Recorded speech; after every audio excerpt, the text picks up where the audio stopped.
News 18 বাংলায় আপনাদের স্বাগত। আপনাদের সঙ্গে রয়েছি আমি প্রিয়াঙ্কা। কলকাতা বিমানবন্দরে সোনা উদ্ধার।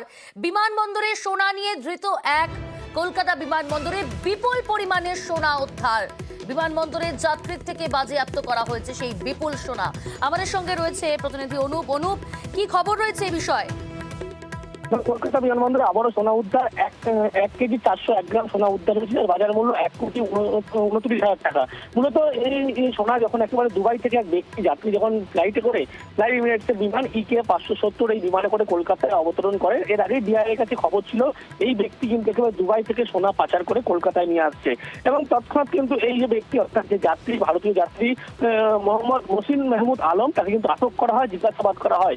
জিজ্ঞাসাবাদের পরেই তার ব্যাগ থেকে কিন্তু মূলত এই বিপুল পরিমাণে সোনা উদ্ধার হয়েছে, যার বাজার মূল্য 1,29,00,000 টাকা। এমনটাই কিন্তু ডিআইএর পক্ষ থেকে বলা হচ্ছে। ইতিমধ্যেই সেই ব্যক্তিকে আটক করে এখনো পর্যন্ত জিজ্ঞাসাবাদ করা হচ্ছে এবং কেন এই বিপুল পরিমাণ সোনা নিয়ে আসা হচ্ছিল বা কোথায় পাচারের ছক ছিল, এই সমস্ত গোটা বিষয়গুলো ডিআইএর পক্ষ থেকে খতিয়ে দেখা হচ্ছে।